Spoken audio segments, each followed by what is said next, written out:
नगर के तिकोनिया पार्क में उस आवाज ने जोर पकड़ा जो दशकों से खामोशी में काम कर रही थी। संयुक्त मोर्चा के बैनर तले आंगनबाड़ी कार्यकर्त्रियों ने एक दिवसीय प्रदर्शन किया और सरकार से सीधा सवाल पूछ लिया, जब हम मजदूरों से ज़्यादा काम करते हैं तो हमें मजदूरी से कम मानदेय क्यों? आंगनबाड़ी कार्यकर्त्रियों का कहना है कि उनसे लगभग हर विभाग का काम लिया जा रहा है, लेकिन न तो उन्हें राज्य कर्मचारी का दर्जा मिला और न ही नियमित नौकरी का हक।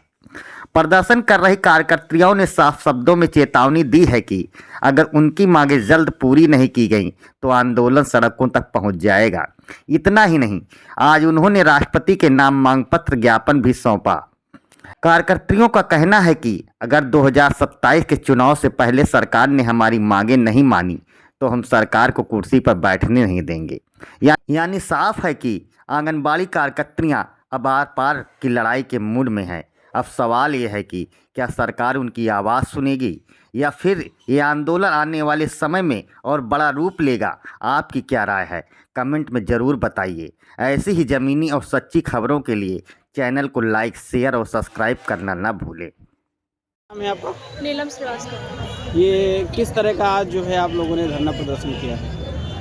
नीलम श्रीवास्तव, जिला अध्यक्ष सुल्तानपुर, महिला आंगनबाड़ी कर्मचारी संघ। हम लोग भैया यहाँ पर संयुक्त मोर्चा संघ के बैनर तले यहाँ पर एक दिवसीय धरना करने के लिए बैठे हुए हैं। इस सरकार को बताने के लिए कि हम लोग इस विभाग में रहते हुए बहुत आहत हैं। इतना आहत है कि शब्दों में हम लोग व्यक्त नहीं कर सकते हैं। ये सरकार की मंशा है कि आंगनबाड़ी द्वारा सारे कार्य लिए जाएं। यहाँ तक कि SIR जैसे महत्वपूर्ण काम हम आंगनबाड़ी बहनों को दिया गया, हम लोगों ने उसको पूर्ण किया। तो इस सरकार को क्यों समझ में नहीं आता है? और हमारी ये आज प्रमुख मांगे क्या हैं कि हमको सबसे पहले राज कर्मचारी का दर्जा दिया जाए। जब हम लोग सारे कार्य कर रहे हैं, राज कर्मचारी का कार्य कर रहे हैं, स्वास्थ्य विभाग का कर रहे हैं, शिक्षा विभाग का कर रहे हैं, तो हमें क्यों राज कर्मचारी घोषित करने में सरकार को समझ में नहीं आ रहा है? क्यों नहीं किया जा रहा है? दूसरी बात कि मोबाइल से सारे काम हम लोग के हो रहे हैं, FRS हो रहा है, सर्वे हो रहा है, तो हम लोग को 5G मोबाइल प्रोवाइड कराया जाए, दिया जाए सरकार के द्वारा, तभी हम लोग कार्य को कर पाएंगे। और उसके बाद ये सरकार जो हम लोग का 50 साल के बाद ये सुपरवाइजर होने के लिए ये हटा दिया है, इन्होंने बात कर दिया है कि इनको 50 साल के बाद सुपरवाइजर की मुख्य सेवका की श्रेणी में नहीं रखा जाएगा। इस सरकार से पूछिए कि हम लोग का उसमें दोष क्या है? 25-30 साल हम लोग विभाग को दे रहे हैं, घिस के रह जा रहे हैं, उसमें हम लोग को प्रमोट क्यों नहीं किया जा रहा है? सीधी भर्ती ये सरकार क्यों कर रही है? चाहती क्या है आंगनबाड़ी बहनों से? अगर ये सरकार, ये जुमलेबाजी सरकार अपने घोषणा पत्र में कहती है कि हम आंगनबाड़ी बहनों को नियमित करेंगे, उनको सम्मानजनक मानदेय और वेतन भुगतान करेंगे, क्यों नहीं करती है? कितने साल इस सरकार को आए शासन में हो गया, हम लोग की एक भी मंशा पूरी हुई, एक भी मांग पूरी हुई नहीं पूरी हुई। और इस सरकार को हम बताना चाहते हैं कि अगर आने वाले चुनाव में 2027 के चुनाव में ये सरकार अगर नहीं चेत जाती है तो आने वाले समय में हम इसको कुर्सी पर नहीं बैठने देंगे। और 2 लाइन सरकार को हम बताना चाहेंगे कि याचना नहीं अब रण होगा, संग्राम महाभीषण होगा। ऐसा संग्राम होगा कि हम लोग अगर अभी तो यहाँ पर बैठे हुए हैं एकत्रित होकर, लेकिन जरूरत पड़ी तो हम लोग सड़कों पर भी आएंगे और जो होगा फिर देखा जाएगा। कितने दिनों तक ये धरना चलेगा? अभी तो भैया आज तो एक दिवसीय धरना है हमारा। जैसा हमारा प्रदेश का नेतृत्व होगा, जैसा हमारा प्रदेश संगठन आह्वान करेगा, हम लोग ऐसा ही करेंगे। ज्ञापन वगैरह भी देंगे? बिल्कुल देंगे। DM मैडम को यहाँ से हम लोग निकलेंगे, 3 बजे जाके उनको ज्ञापन देंगे। नाम है आपका? मेरा नाम श्यामलता सिंह है। आप किस पद पे हैं यहाँ? प्रदेश उपाध्यक्ष हूँ, महिला आंगनबाड़ी कर्मचारी संघ। किस तरह का ये धरना आज आप लोगों द्वारा? ये हमारा धरना हमारी आंगनबाड़ी बहनों की समस्याओं के लिए है कि करीब 50 साल लगभग हो गया।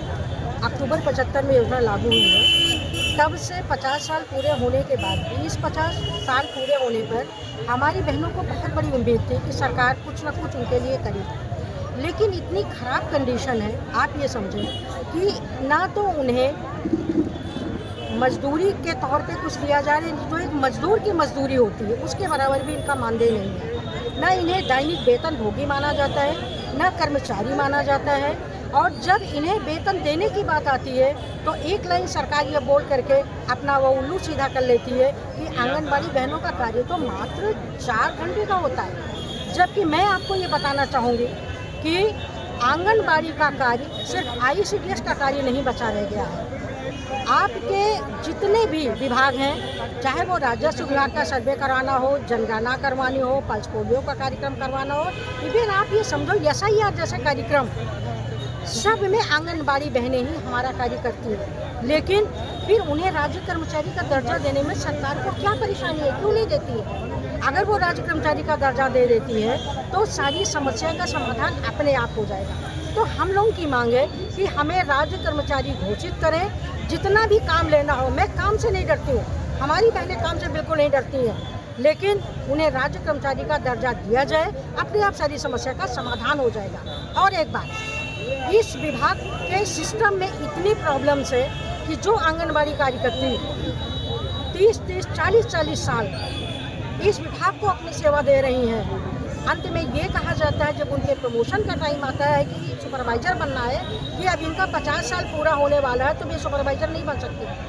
आपके माध्यम से मैं ये सरकार को बताना चाहती हूँ, पूछना चाहती हूँ सरकार से कि सरकार ये बताए कि इसमें हमारी आंगनबाड़ी का क्या दोष है, जो उन्हें 50 साल का कह करके उनको उस पद से वंचित कर दिया जाता है कि वो मुख्य सेविका सुपरवाइजर नहीं बन सकती। तो हम लोगों का बहुत बड़ा दर्द है कि अगर वो प्रमोशन देते हैं तो आयु की बाध्यता को समाप्त करें।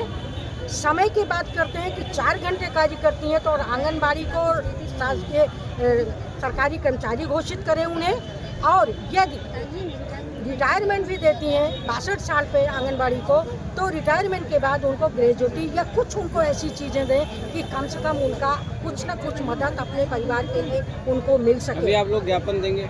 अभी हम लोग डीएम साहब को ज्ञापन देंगे, मुख्यमंत्री जी के लिए, प्रधानमंत्री जी के लिए डीएम साहब के माध्यम से देना चाहेंगे। उसमें हमारा यह पूरा मांग पत्र है, ये जो मैंने आपको बताया।